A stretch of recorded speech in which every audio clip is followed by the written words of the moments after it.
Hi everyone, welcome to the Finance Story LinkedIn Live series, where we bring you industry leaders to talk about market trends and give you insights about the business world. So it is 2024, and to help you understand what are the top firms in the country looking at, we are featuring partners from CA firms from all over India. Our first guest in this series is CA Milind, who is a partner at Kirtane Pandit, a leading firm in India with a team of almost 900. They are based out of Pune, Maharashtra, with a presence in several other cities in India. Milind has been with the firm for almost 2 decades, and he is going to share with us what opportunities can CA firms look for in 2024, and of course, what it takes to grow and scale a CA firm in India. Sir, thank you so much for joining in. It's Thank you amazing to very have much. you speak with us. Yeah, Happy New Year to everybody. Thanks, Chantel, for inviting me for this discussion. And let us start eager to answer your questions because it is really amazing for me to share my experience and the way we have come for till this stage in Kirtane and Pandit and how really we look at the years to come. So Yep. please. Yep. Thank you so much, sir. And everyone who's joining in, please feel free to ask your questions. We will, take up questions immediately. Okay. So I also have the questions below. So if you miss anything, it's over here. So, sir, my first question to you is, tell me about your journey. I know you joined Kirtane and Pandit in 2003, 2004, which is almost 20 years right now. Okay. So, first of all, what attracted you to get into practice? And when you joined the firm, how big, what was the size of the firm? I know today it's a team of 900, one of the leading firms. And, you guys had some three mergers this year, which is fab. Okay. So, can you just go back a little bit? Tell me about your journey. How was the firm when you joined in? And yeah, that's about it. It's a really amazing journey because I did my articleship with this firm way back in 87 to 90. And that is the way my relationship with Kirtane and Pandit started. Now, here in Kirtane and Pandit, we always say that once a KPN, always a KPN. And that's why even after completing my articleship, I was connected with the partners. I used to use the library. In fact, all the past students, they are still allowed to come and use the library or whatever databases we have or we subscribe for. Over a period of time, when I settled in my practice, eventually, for very short period of time, I was the tax auditor of this firm. And then, when in 2004, one of the partners he decided to do away for the best, and he left for some other country. Uh, the senior most partner, Mr. Ravi Pandit, he asked me whether I would be willing to join, and I happily accepted because that is my home ground, and I mean nothing better than working on your home ground in your firm when you have studied everything and you prospered. That is the way I started, and since 2004 now, 24. So in October 24, I'll be completing 20 years as partner here. Amazing. That's great. So, sir, tell me how is. Can you give me a little bit of about history about Kirtani and Pandit as well? Like when did the I know it started in 1956, and Okay. when you joined them, how what was the scale of the firm and how has the growth been? The last 20 years that you've been with the firm. Okay. Very interesting. Kirtanan Pandit has grown in two, three stages, and it works with its own mission statements. It started in 1956, you rightly mentioned. Then that point in time, it was only Pune-based company, and nothing much was happening across the country as such. So the growth was almost parallel to x-axis. When late 70s or early 80s, our current senior most partner, Mr. Ravi Pandit, took over the reins. He changed the style of practice because he studied in MIT. He did his MBA from MIT in the US. And he definitely brought new ideas, new visions to this particular profession. And then that was I can say that the first takeoff for Kirtane and Pandit, which went on for almost a decade. And that was the period end of this particular first takeoff stage when I was part of Kirtane and Pandit as article. That was a changing scenario when the computer technology was just entering uh, in Indian borders. So we did everything in manual era, But of course, we were a little bit exposed to the computerized era also. But well, it was totally Greek and Latin for us that point in time. The second takeoff for Kirtane Pandit was after the economy opened up in 1991 because of these visionary things. And then there is one of our mission statements is building an institutions and partnering the growth. Now with this, we branched out. Rather, we started as Kirtane and Pandit activity. Our IT division was there, which later on branched out, and now it is KPIT Technologies, which has grown million fold, not even multifold. So that is then there was one. We also started venturing with ESOP consulting. We were the first one to venture into ESOP consulting in India. It started as part of Kirtane and Pandit, and again we branched it out. So we believe in building the institutions rather than everything keeping to ourselves in the CFO. So again, KP ESOP is one of the leading ESOP consulting firm in this country. That is the way it happened.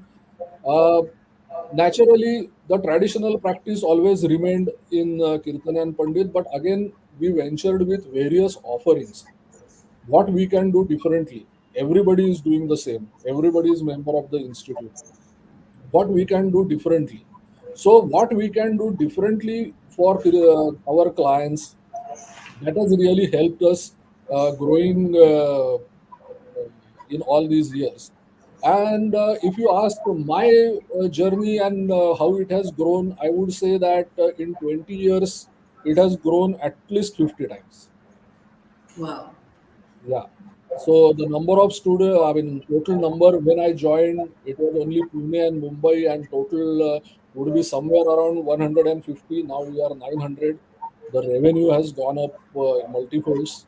So in total, now I mean, the five locations have been added. So in total, you can say that it 50 times growth, and it's very planned. It is not some kind of windfall or unexpected falling in front of us and we just captured it or grabbed it. No, it is a very planned, focused growth. Efforts of all partners were required, and all partners have logically participated in this growth. Amazing. So my next question is, which is an immediate question. You said the growth was planned, from 150, okay, in 2004 to 900 into 2023, Yes. 2024, we're in 2024, right? This is enormous, okay? So what was your strategy? Like, how did your phase it out? Like, can you elaborate on that? That will help so many others. Yes. First of all, now what happens, typically the some firms they focus only on particular area of their expertise and want to grow only in those areas. Nothing right or wrong. Everybody has its own strategy. So few firms focus only on certain areas, wherein we decided that we should be one-stop shop. At the same time, one partner will never be one-stop shop. So, what we decided that all partners should be focusing on one particular function. Of course, they will be aware of all other functions. In a way, every partner should be jack of all and master of one, not none, master of one. And that is the reason we are functionally divided and we have different divisions in Kirtana and Pandit across all the locations. At least five, six partners each are working in every segment. And that is the reason in every segment, those partners are supposed to be the experts, right? And that is the reason we have grown. And even though we are one stop shop, you get the complete expertise in every respect if you come to Kirtan and Pandit. Amazing. Okay, so can you break it down a little further? Okay, so if you Okay. say from 2004 to 2014, 2000, like, can you phase it in like five years? What was the a little more in depth so we can understand a little? Okay. Yeah, No problem. So, as I said, we are functionally divided. We had traditionally direct tax division, then statutory audits of corporates, internal audits, and we had BFSI as a separate industry specific division where the experts are only I mean the partners are only experts in BFSI related consulting. It's a big domain by itself. And the last one was business process improvement division, which participates in other areas which are per se required as support areas for CXOs in the company.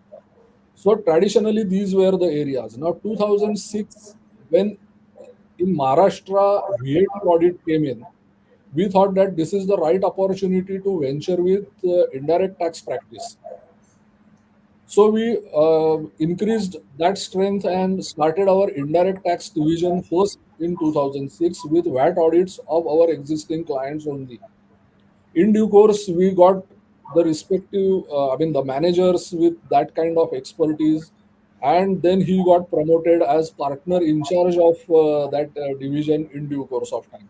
That is the way we grow organically, right? So we grow in-house. So this is the way we started. So 2014 again, there was a change when 2013 new companies act came in. Again, GST was on the corner, so indirect tax practice took a different turn. Then new areas opened up like IFRS implementation or Ind AS implementation. Then this IFC testing, ICFR, ICOFR, that also came in with this 2013. So many changes happened in statute, and those increased the opportunities of Kirtane and Pandit in every consulting segment. That's fabulous. So, can you tell me uh, which year saw a compounding impact of all these years? Was there a particular year or a set of years? Yes, the third takeoff for us was from 2002 onwards, though I joined in 2004. The third takeoff was in 2002 when as I said, our other arms, they grew a lot and they branched out of us. That was the time for us to really look back, pull the socks up, and take the CA practice once again ahead. 2002 it started, and that phase really started, the compounding effect you asked, that really started from 2011 to 2015. Those 4 years, it was really boom period for us, right? And we captured the pace which is still continuing. That's amazing. So, when you say boom period, how do you put it into numbers? And if you can just go a little deeper. Numbers, okay, it would be difficult to give the actual numbers, but if I have to talk in percentage terms, every year we grew with a CAGR of around 20 to 22%. Amazing, amazing. And basically it was all planned. It was all systematically done, all Yes, organically done, yes, and that's how it had a absolutely. long term vision. Nothing is windfall. Nothing is windfall. Totally focused efforts. Uh, Go to market, understand the needs, come back, test your credentials, increase your expertise, and offer the services to the potential clientele. That is the strategy we opt. And that's the reason we are always in sync with our clients and prospective clients. And well, anyone comes to Kirtan and Pandit, yes, the expertise and the service domain is available to them. Amazing. Okay, now since you broke the three phases, when the spikes happen, when is the fourth phase now? So is 2024 going to be that year of with technology, with AI, and with changing needs and the way businesses operate? Is this year going to be a very defining year? If yes, as a Yes. CA firm, what are you guys looking at? Okay, and what should other CA firms, be it of any size, actually look at? What should they Uh, plan? First of all, any changes taken happening in a technology segment, CA firms, there was a tendency, I will call, there was a tendency that, well, this is nothing related to me because finally I am related to the numbers.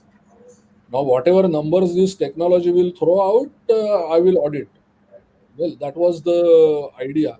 But now, when this AI and all these things are coming up, in fact, those are opening new avenues for chartered accountants. Eventually, what happens, chartered accountants are always construed to be very good at numbers, which is wrong. At times, we also behave that way, but basically, we should be very good at analytics. So the numbers coming in front of us, they try to tell us something. Let us understand their language, those numbers language, that what they are trying to tell you, and that you should be able to translate into some kind of good advisory to your clients. So one should be very much ready for this AI or whatever is happening. We need to adopt certain tools at our end, right? And whereby we can process the data, whatever is coming in front of us, basis which, of course, there will be a disruption in the traditional practice, but that will be opening new areas to the budding chartered accountants as well, because they are much better than me when it comes to technology, use of technology, understanding the technology, application of technology. Everything is really good at this new gen noise for budding charters. Okay. So when you say disruption, what is a disruption that you see because of technology? That's one. And what are the opportunities? If you can point out and say, hey, if you're a CA firm, you should focus on this. Can any new service lines that you guys are introducing or which others should look at? Okay. See, disruption in any case, the old methodologies are phasing out, right? Now, if see, so far I work in internal audit domain. Internal audit has, I have seen four stages of internal audit in my professional career. I started in era, we used to call it, now we call it as internal audit 1.0, which was purely transaction based, nothing to do with the systems, and it was a very standalone kind of auditing methodology.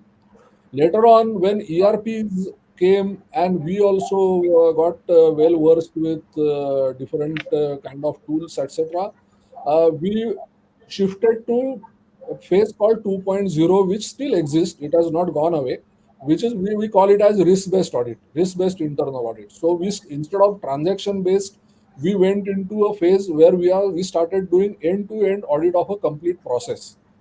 So if it comes to procurement to payment, right from purchase requisition, that is the need for something, to bill payment and the issue of material and everything. Let us not go in those nitty-gritties, but it matured that way.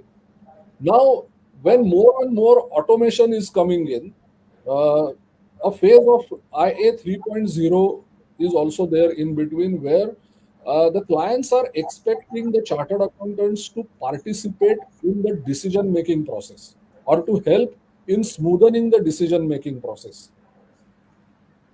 So they have the data. So many numbers are thrown in front of the CXOs, and they want independent assessment, whether this particular data, number one, is correct. Number two, that has been analyzed in rightful manner, or do you have any other opinions? And what is your final opinion? Whether to go for it or not go for it, what are the pros and cons?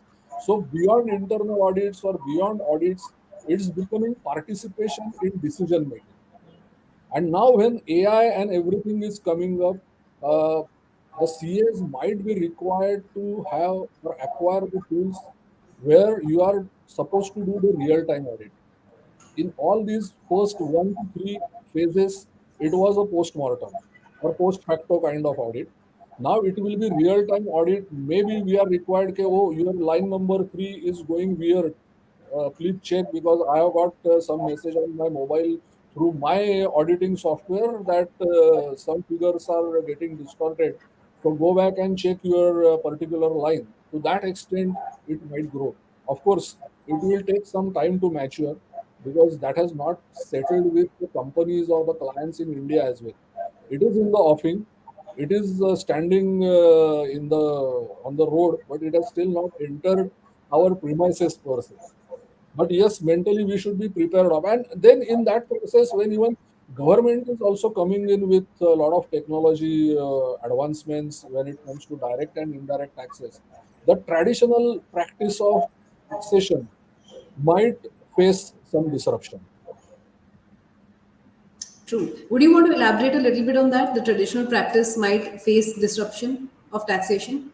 Uh, to just give one example, let us say litigation practice in direct taxes, right? Now, so many things are happening automatically. This information is captured. Very small place is left for any kind of interpretations. So, though some litigation will always be there, the number basis which many of the chartered accountants they were supposed to be the tax wizards per se, and they really did well in their era. They were the stalwarts at one point in time, but that may not be any more lucrative practice for the new entrants.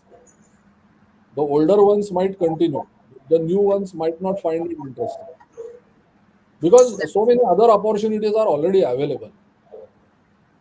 True, true. That's true. Also, what is the service line that's growing fastest and the most profitable? Whatever, if you want to highlight at KP, and any new service lines that your firm is looking at adding. Considering climate change and so many other factors that are gaining attention. Okay.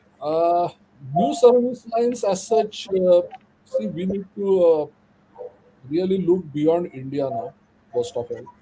So there are so many other markets in the world where Indian chartered accountants are welcome, whether they are local qualified or not. In spite of that, if I say, I have enjoyed this in many countries, if I say that I am Indian chartered accountant, I get a different kind of treatment. And that is not me, that is the power of ICAI which is giving me that. So thanks to the institute. And of course, my other professional colleagues who have contributed to create that reputation. So it is not only India, people can look beyond India for rendering these services where the accountants market per se is very small. The local accountants may not be available with that much intelligence and that much numbers also. So that is one particular service line which we might look at. Of course, this new sustainability reporting which has come out, a couple of our partners they are already working on it, and that has already been launched as a new service line which is growing. I won't call it growing fastest because that awareness has to happen at the client's end first, and then it will start, but it will pick up over a period of time. Otherwise, I will say that all the partners they are working. It's not that particular line or adding a firm. We also add and fine tune our service products or offerings in our respective areas. Now, just let us talk about indirect taxes. There was a GST audit for some time, which was giving good revenue to chartered accountants in the country. And suddenly, one fine morning, it was discontinued, and now it is self certification by the CFO. That is putting a lot of responsibility on CFO, and most of the CFOs are spending sleepless nights because of this responsibility. So, even though audit is not there, we are still participating to help that CFO. Okay, Baba, you can have a good sleep. The figures are correct. We have audited it or we have checked it. Then you can go ahead with your self certification. So these kind of fine tunings are always required, and one should be open for such things and without getting affected by changes. One can fine tune and move ahead. Adapting is very important, and that's what you guys. Adaptability, to answer your question, which service line is growing fastest? I will say everything. And why? Because of this adaptability. We keep on fine tuning ourselves depending on the client's requirements. So we are never far behind their expectations. That's amazing. That's amazing. This is a lot of learning. Okay, what are in these years of growth, right? There would have been a lot of challenges. Like, of course, every business goes through a lot of challenge. Okay, but would you want to highlight some challenges which were actually a real challenge and it took time? And what are the challenges a firm of your size as well still faces even today? It's Okay, perhaps everybody knows that firms like our size, we have all type of capabilities. Everything is there. Yeah. But then our big brothers, we really cannot reach to their stage so easily. They have put in a lot of efforts. Okay, they have invested a lot of money. So for others like us to reach to that stage, it will take some time. We have to keep on trying. But then that comparison and then a natural instinct to go towards those four big brothers, uh, that is something which the firms of our size regularly face, and across the country we face that problem.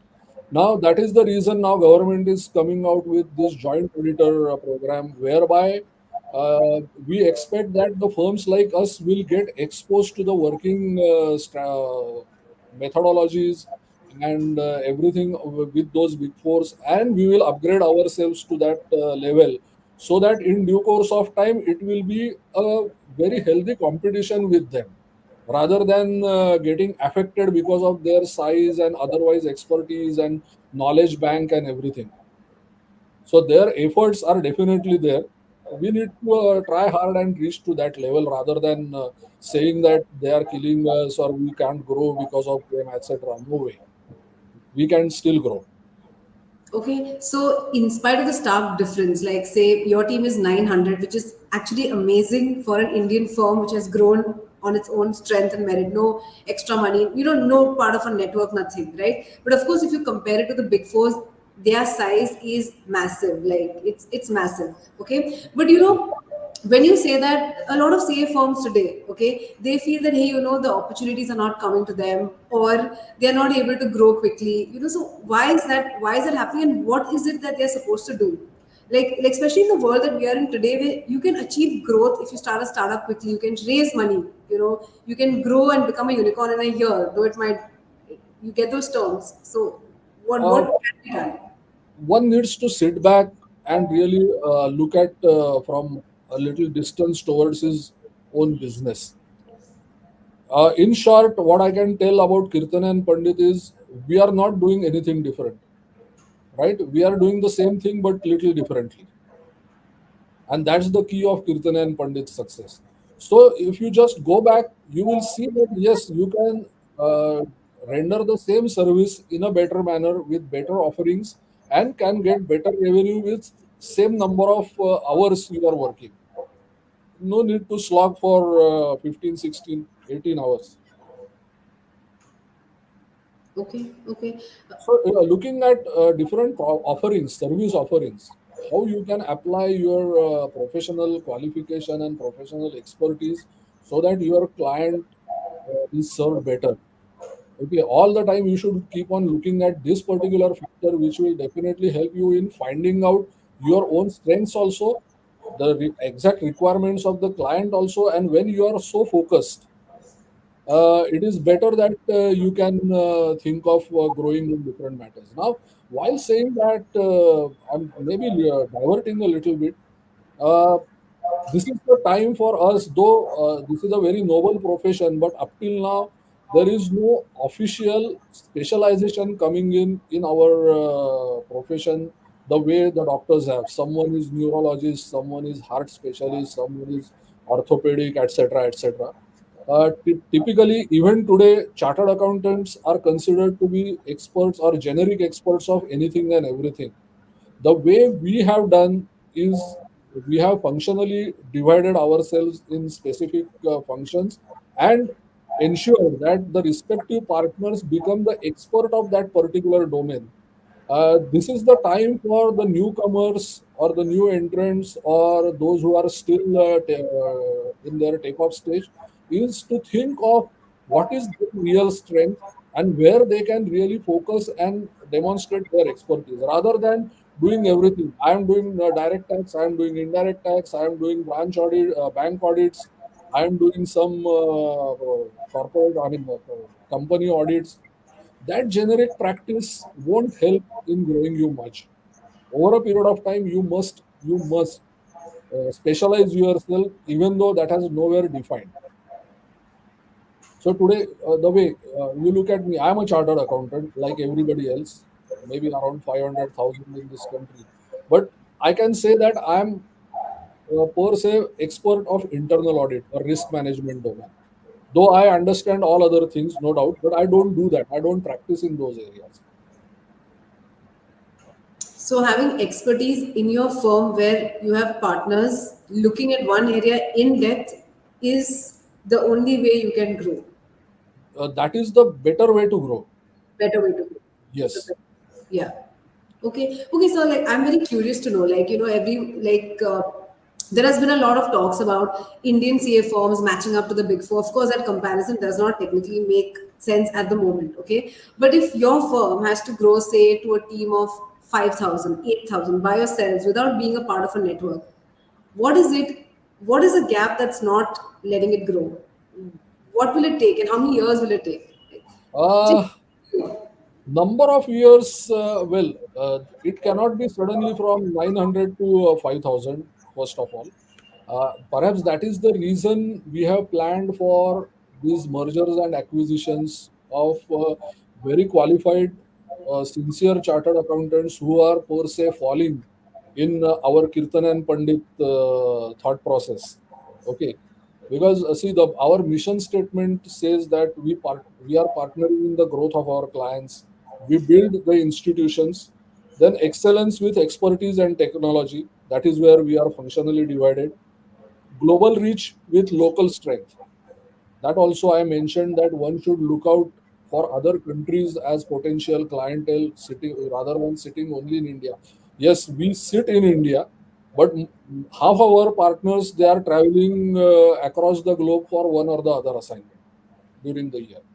And the last one for which Kirtane and Pandit is known for, and I am very much proud of it, is for honest and ethical practices. yeah. That takes little time for you to grow, but whatever growth you earn, that will be totally sustained forever. That is the key. Otherwise, it will just go up and come down in a flash.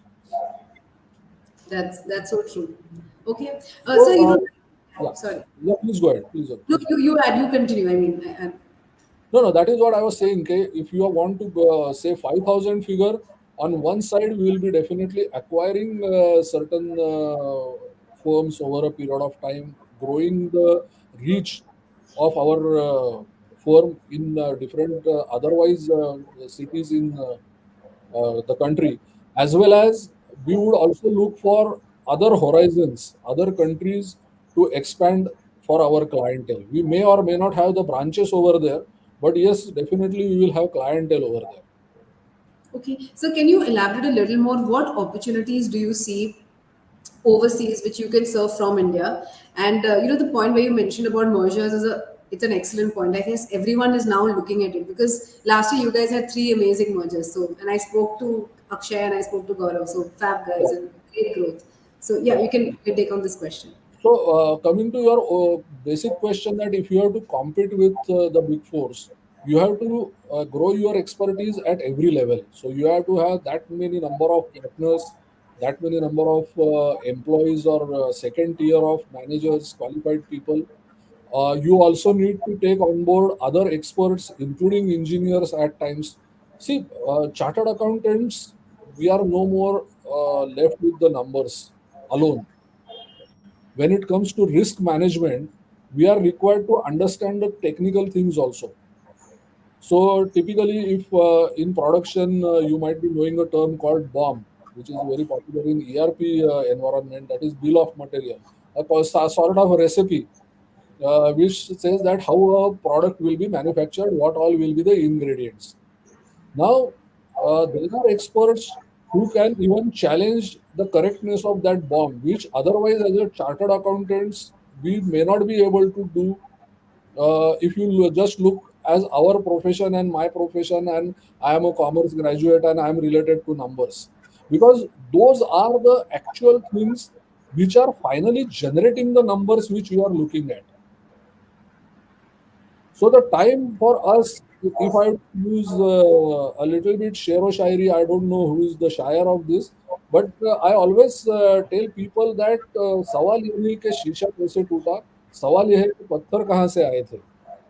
So now this is the right time for us to chartered accountants to venture कि okay शीशा टूटा, numbers तो तेरे सामने है.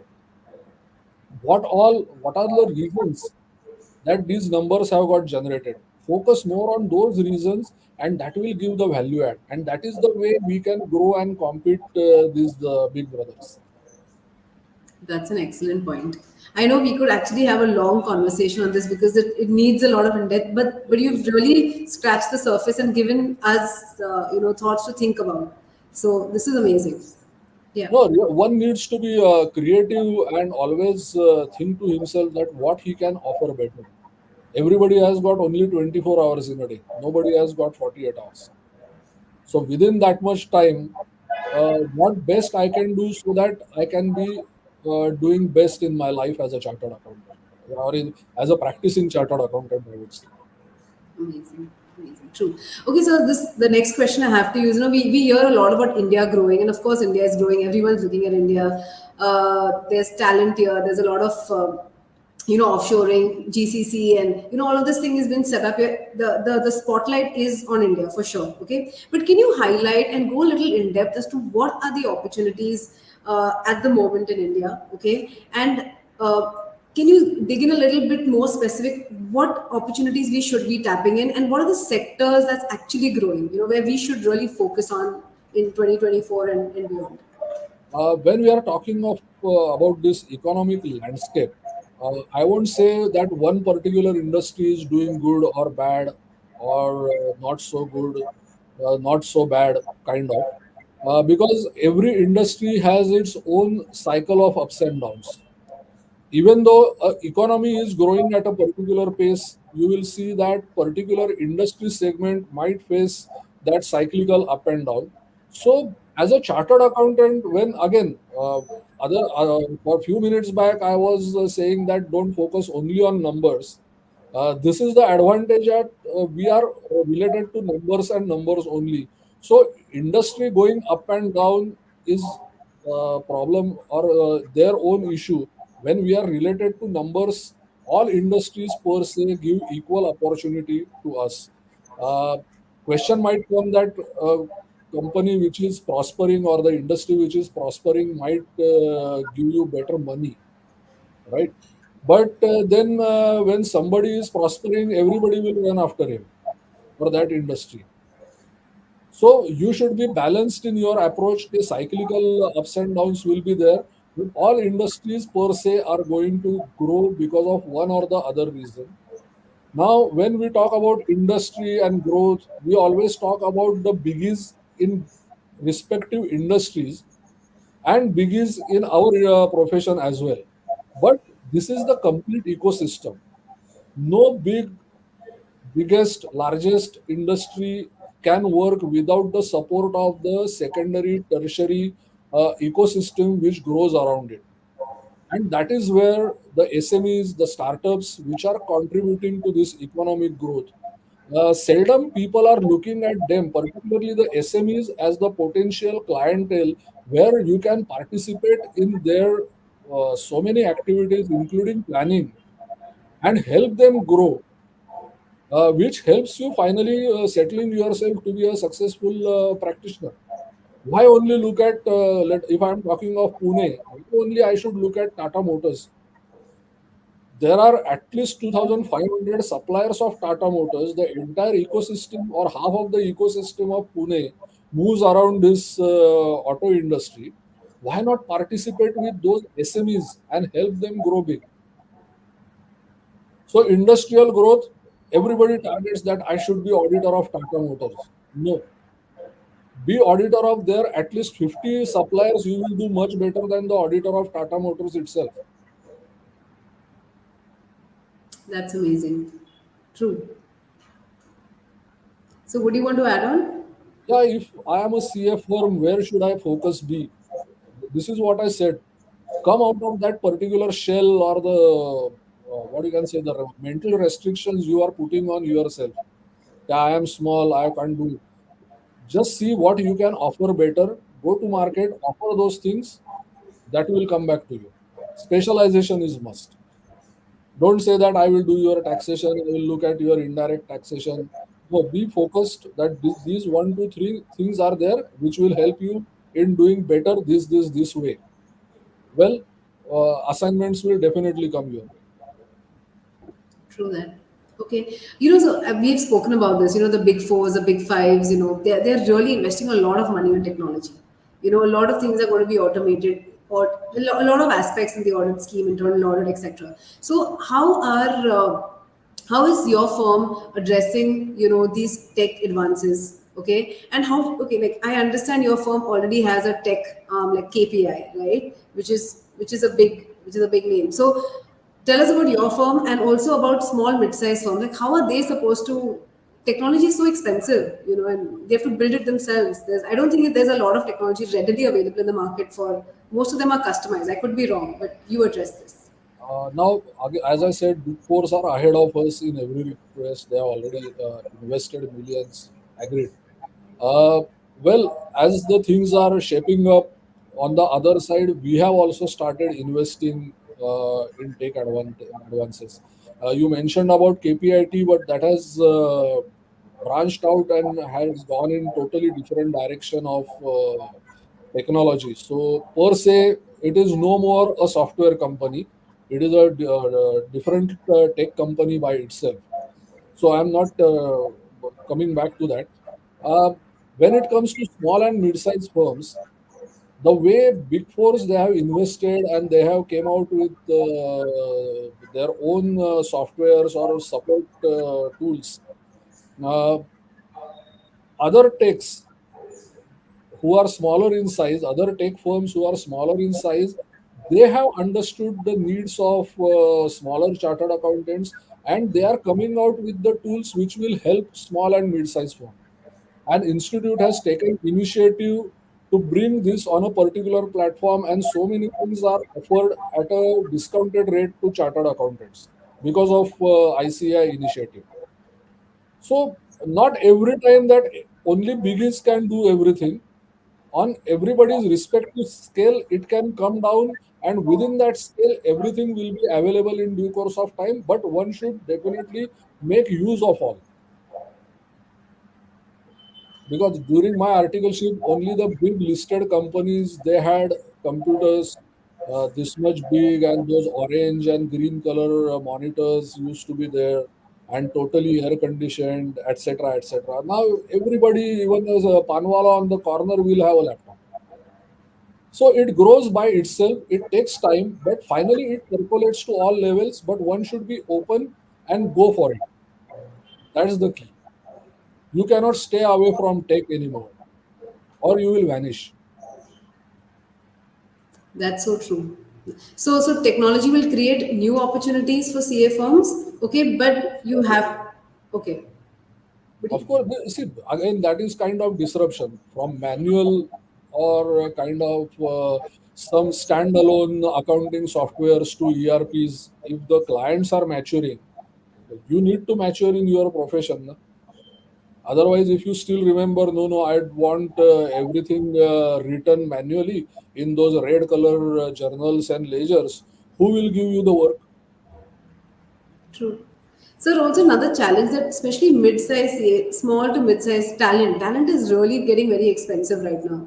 Okay, if you want all this technology, yes, you're getting it at a discounted price, everything, but it is expensive at the end of the day. You need money, you need that cash inflow, and CA firms do face challenges in terms of even the revenue. So Yeah. how do you address the entire practical aspect of this?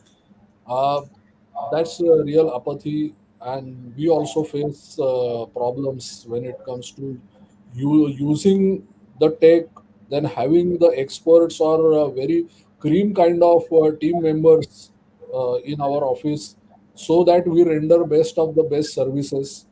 And at times, those efforts are not recognized to that level.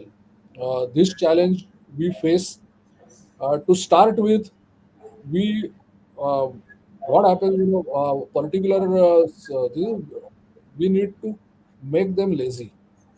The client should get used to your service. Later on, he starts paying you. So maybe for first couple of years, you will have to compromise a little bit on the fees part. But once he understands the real worth of what we are rendering to them, generally we get good paybacks, because they start depending on us for so many things. So the key goes in that make them lazy.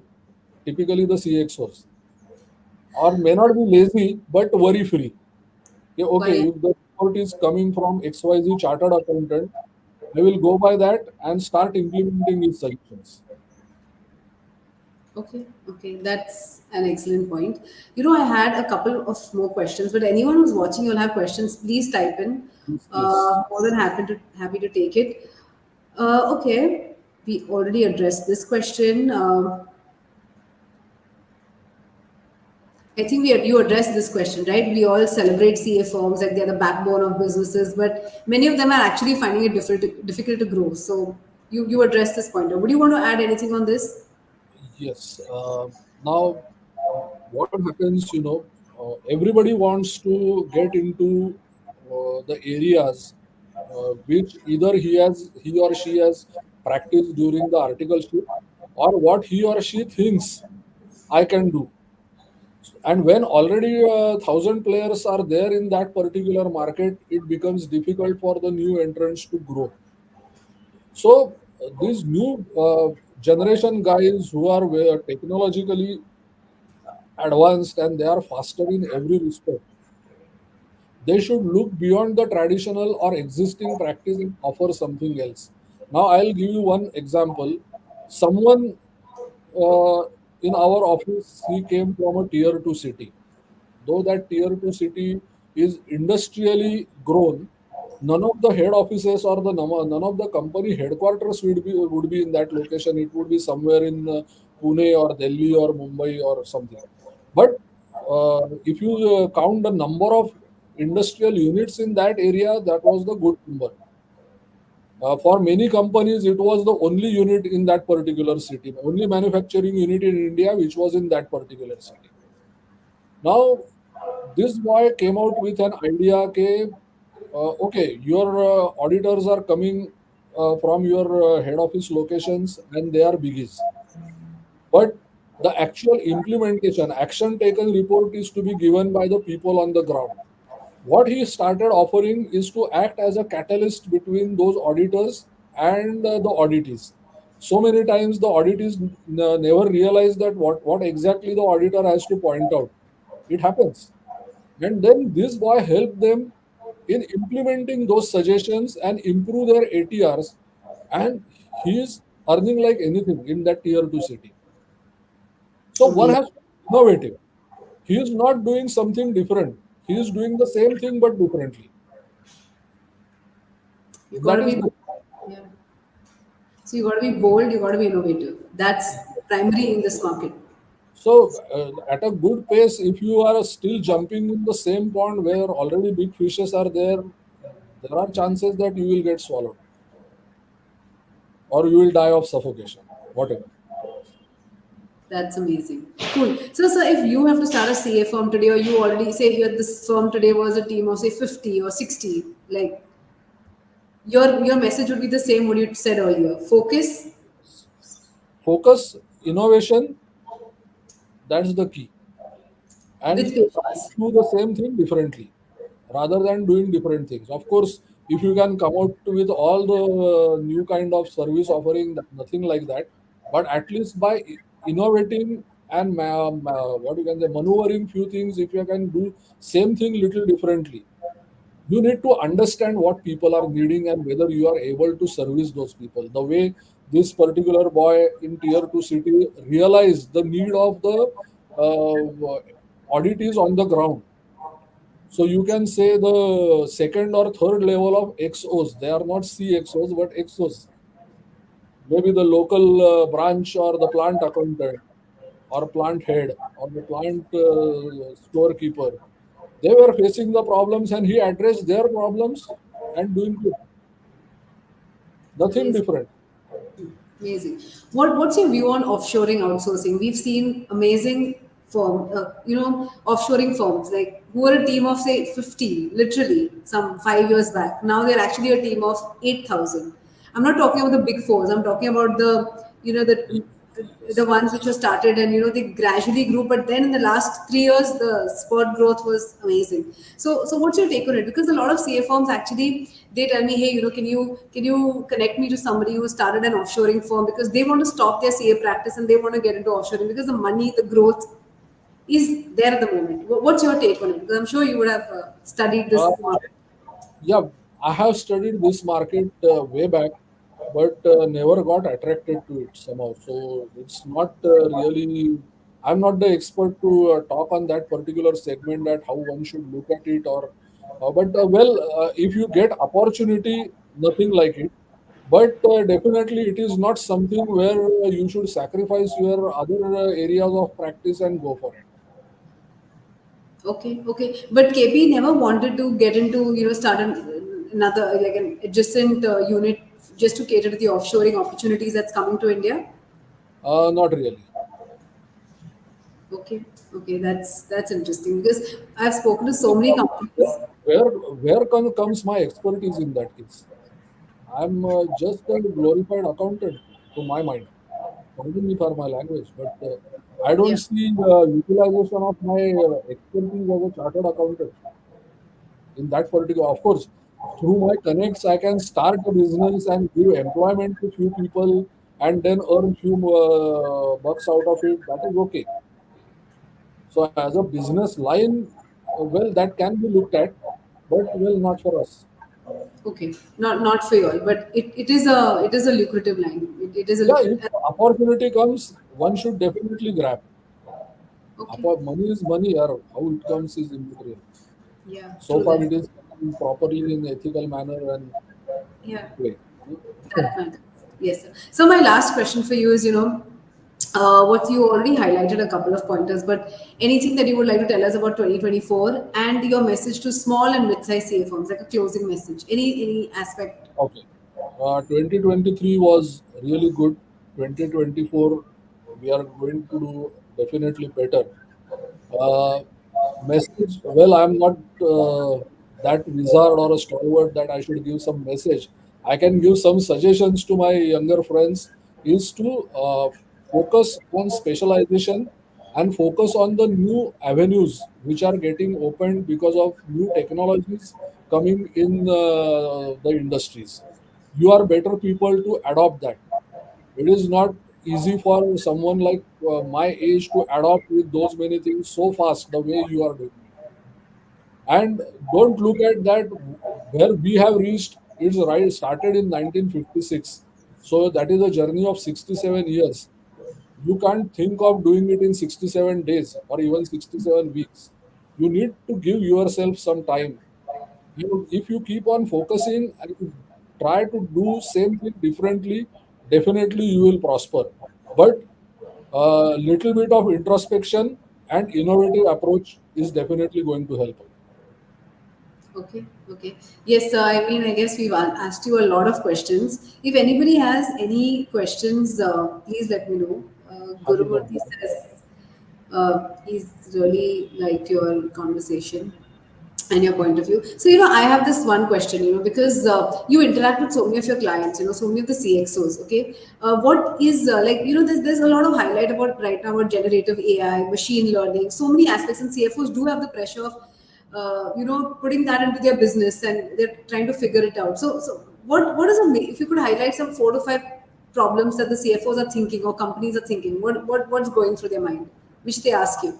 Yeah, the first and the foremost for the CFOs is for themselves is to adopt with all these new things coming in, right? And when we are there, uh, we need to understand what are his pain areas and try to participate to sort those areas out. That is going to help. Now, if you talk about the pressure, yes, pressure, if you take it, it is a pressure. Otherwise, I look it as opportunity. And opportunity never brings any pressure on you. If you are not willing to do something, if you hate doing something, then that will create a pressure on you. But if you are into it, you are looking at it as opportunity. Well, that is the part you for you, or that is the tool for you to grab that opportunity, and definitely one will work merrily in acquiring those expertises as well. Now, at our stage, per se, personally, I may or may not get into everything in machine learning and AI and everything, but we can hire people, and then we know what are we can act as the catalyst between the CFO requirements and our teams, whereby we finally give the proper deliverables to those CXOs and see that they are comfortable. That is True. the way I say, okay, you should understand the pains of those CXOs and address them, make them comfortable so that they start relying on you, and then you prosper in the profession. Okay, okay. So I have this last question, okay, which I think I should ask you. Now, a lot of firms, even those who have actually grown to 900 and 1,000, they're becoming a part of international networks. Okay, so if you want to take this question, so why has KP not, Kirtane and Pandit not thought on that direction? And do you think mid-size and firms who are actually in the growth mode should consider being a part of an international network? Like, what's your take on it? International networking, I mean, you mean becoming part of international firms, or like there are international associations? International network firms like Baker Tilly or like whatever. Uh, okay, we definitely discuss these things within the partners meetings and all, but we are still thinking that we should grow on our own, right? Yep. There are so many advantages of joining such networks, but well, in Kirtan and Pandit, there is one particular thought that why not Kirtan and Pandit becomes that particular one of the brands, international brands. Like Amazing. Indians, people would like to join Kirtan and Pandit even from abroad. That okay, you have got so much of expertise and knowledge base and data pool and everything, so we can be part of you. So if you are Okay. talking of, for example, Baker and Tilly, why not Kirtan and Pandit to become Baker and Tilly, or to that extent? Okay. Okay. Okay, sir. So then why is that not happening? Like why is your firm maybe not creating a network where others can join in, especially when everybody is looking right now at India? Like No, why not? we do have our own network registered with the institute. It's not Okay. that we are not acting on it. We have Okay. started acting on it, but in order to make it a really public awareness about that, it will take some time. So we have not really disclosed or going Yep. aggressively on that particular part, because it needs a lot of initial efforts, Okay. preparations to make or to take your organization to that scale. Otherwise, if that doesn't work, that will be a big dent to our repute. So we are taking our own time, uh, checking every possibility, and then moving forward. Amazing. That's amazing. So this is interesting because it will give many others who are watching it and who are going to read it an idea that even they could probably think of it on those lines and think bigger, right? Instead of leaning on. Yes, sir. So, sir, you've been amazing. You've answered every question with utmost honesty, and really, it's really a learning, for all of us. So, thank you so much for the time and for being so generous with your experience. Thank you Means very a lot. much, Shakil, for giving me this opportunity. And anytime anybody needs any support, they can reach us. We are always open to help our budding friends in the profession. Thank you very much, and Thank you so much. ahead. Thank you. Thank you so much. So thanks a lot. I'll make an article out of this as well as the video, and we'll make it into snippets as well so people can consume it on the go. And everyone who's stayed with us and watched this entire video, thank you so much. And any questions, please, you can write to Sir, write to us. I could connect you to Sir, like whatever works, or on LinkedIn. So thank you so much. Yeah, thank you Thanks a very lot. much. Thank you. Thank you so much, sir. Thank Bye you. bye. Take care. Bye. See you.